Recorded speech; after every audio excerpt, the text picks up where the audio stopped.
At 2:47 a.m. local time, a Ukrainian Air Force Su-24M bomber, tail number 72 White, streaked through the pitch-black night over the Crimean Peninsula, heading straight for a major Russian-controlled hydroelectric dam. The aircraft flew at an extremely low altitude of just 394 to 591 feet above ground level to evade detection by the enemy's dense radar network. Destroying this dam held critical strategic importance, aiming to sever water and power supplies, while triggering severe flooding to paralyze Russian military logistics in the area. Although the flight proceeded normally up to that point, everything changed abruptly in an instant. The pilot's radar warning receiver, RWR, emitted continuous alerts, signaling a deadly threat: incoming surface-to-air missiles. The pilot had only seconds to react before an explosion could tear the plane apart. The alarm blared in the cramped cockpit. The pilot's heart pounded. Hands gripped the stick amid howling wind and roaring engines. Comment number 2 if you support Ukraine, number 3 if you support Russia, and number 4 if you love peace. Just minutes earlier, at 2:41 a.m., the Su-24M had taken off from a secret base near Zaporizhia.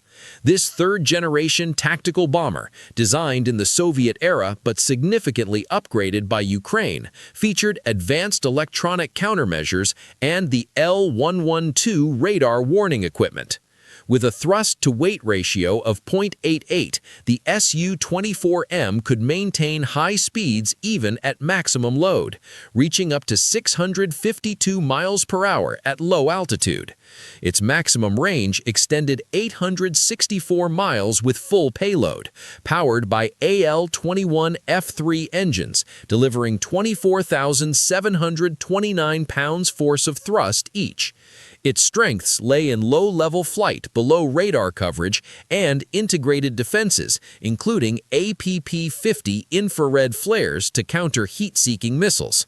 Under its wings hung 4 Storm Shadow Block 3 cruise missiles, each weighing 2,866 pounds, equipped with a 1,058-pound penetrating warhead, filled with PBXN-112 explosive, generating over 4 million psi of pressure at impact.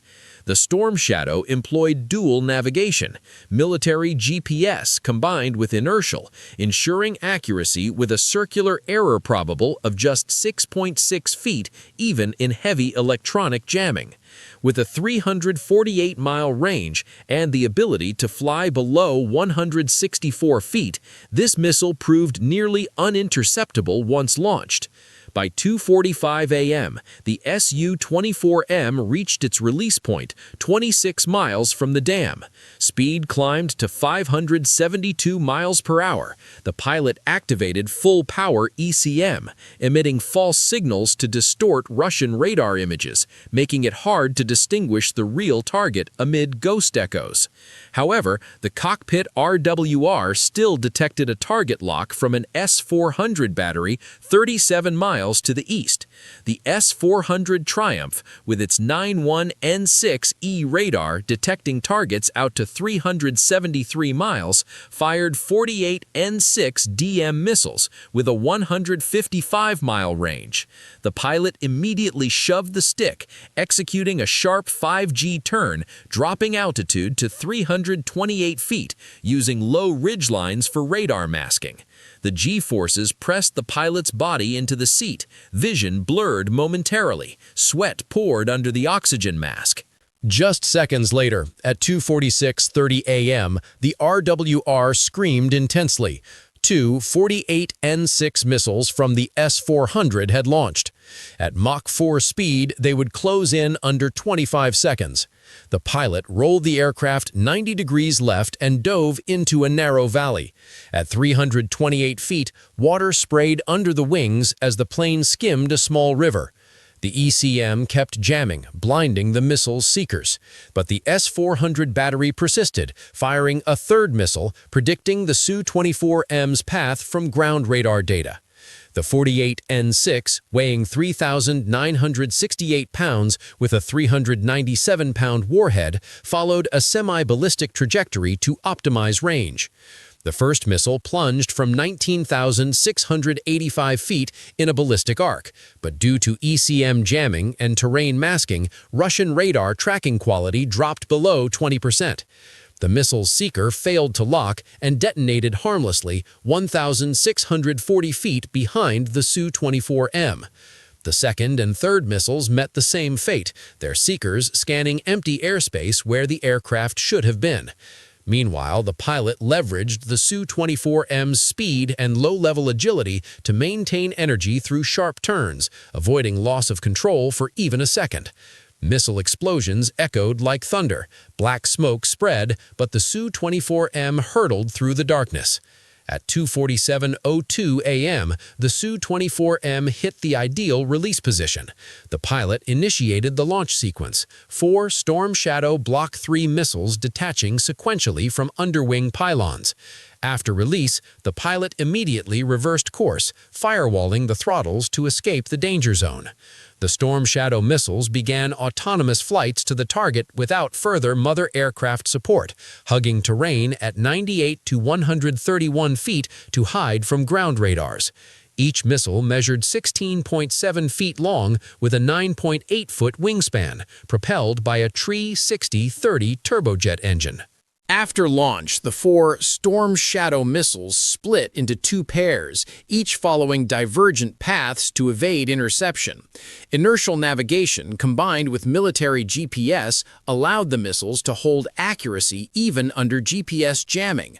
Meanwhile, a nearby Russian R-330Z Zhitel jamming system detected the threat and ramped up to 400 watts, dropping GPS signal strength to negative 140 dBm. But the Storm Shadow's navigation was built to cope, switching to inertial mode with only 49 feet of drift over the 26-mile flight. The Zhitel had a 31-mile jamming radius, targeting GPS L1 and L2 frequencies. As the missiles closed to 6.2 miles from the dam, a Russian Panzer C-1 battery picked up signatures and launched 8 57E6 interceptors. However, the Storm Shadow executed random terminal maneuvers, paired with stealth coding reducing radar cross-section, allowing the Panzer C-1 to down only 1 of the 4. The remaining 3 pressed on at 621 miles per hour, their seekers ready to activate at 1.24 miles. The Panzer C-1, with a 12.4-mile range, fired 57E6 missiles at Mach 3 using multi-target tracking radar. As the 3 remaining Storm Shadow missiles hurtled toward the target, they faced GPS jamming from the Russian Zhitel system. However, the missiles' inertial guidance accumulated only 49 feet of error over the full 26-mile path.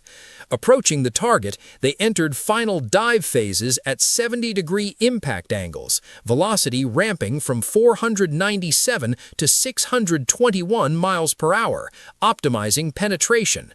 Onboard altimeters read 328 feet, then 164, then 66, then impact. The intercepted missile exploded mid-air, debris raining down like fire. At impact, the 1,058-pound warhead detonated 2 milliseconds after the nose fuse detected deceleration exceeding 10,000 G. The blast generated 4.2 million psi at contact, dropping to 50,000 psi at a 33-foot radius. Concrete rated for 5,000 psi compressive strength shattered instantly. Each explosion carved craters several yards deep, precisely at structural weak points on the dam. Water pressure of 19,920 psi found vulnerabilities and surged through. In under a minute, dam sections dozens of yards long collapsed entirely. Water gushed at 423,776 cubic feet per second. Explosions reverberated through the valley. Concrete dust billowed. Water sprayed like geysers. At 2:49:18 a.m., the first missile struck the adjacent power plant. The 1,058-pound penetrating warhead exploded, producing 3.8 million psi at impact. 4 turbines from numbers 1 through 4 were totally destroyed. Flames erupted fiercely, cutting power to tens of thousands of households and Russian military facilities in the region.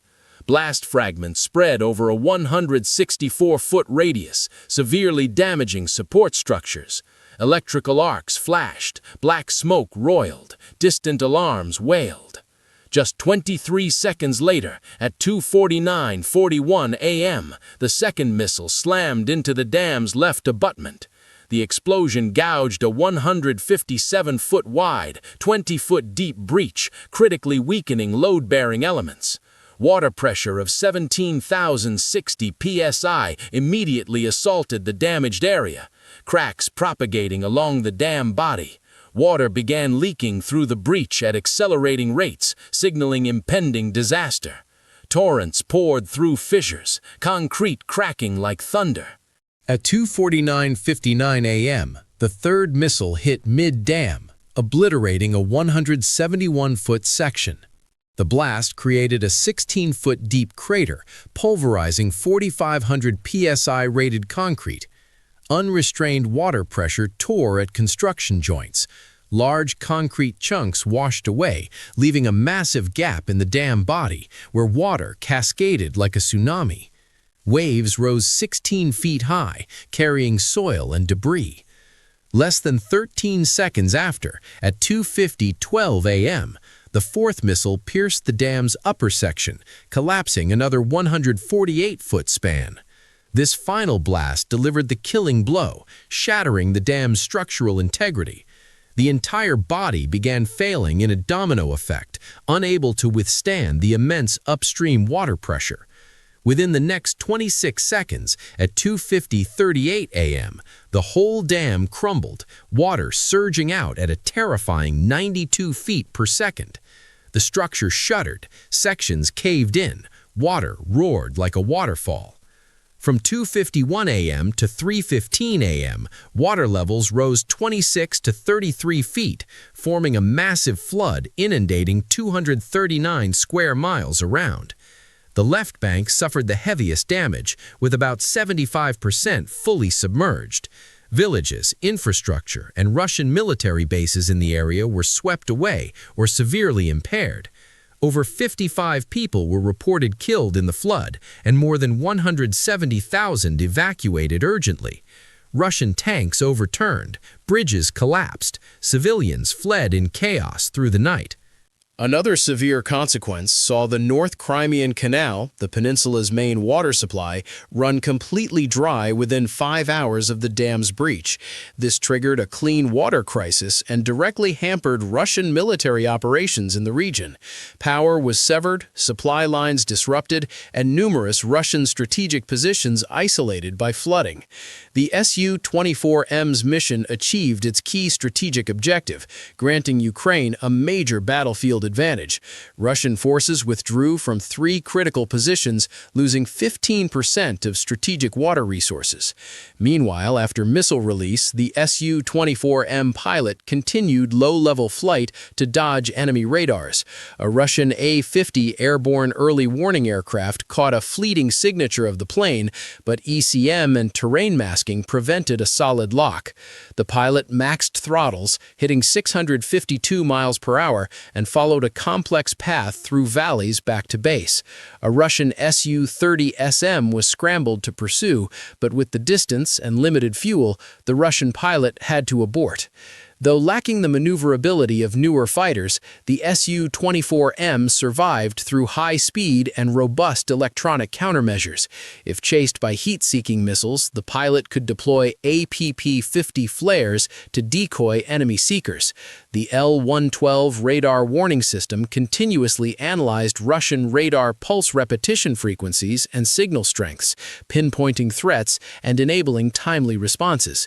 The mission to destroy the major Crimean dam by the Su-24M, tail number 72 White, succeeded brilliantly, marking a vital strategic victory for Ukraine. The strike not only inflicted material damage, but also eroded Russian morale and logistical capabilities in Crimea. With over 239 square miles flooded, tens of thousands displaced, and the North Crimean Canal dried up, the attack's effects would linger for months, even years. Ukraine advanced to recapture 2 nearby villages. Russia lost 20 armored vehicles in the flood. Comment number 2 if you support Ukraine, number 3 if you support Russia, and number 4 if you love peace.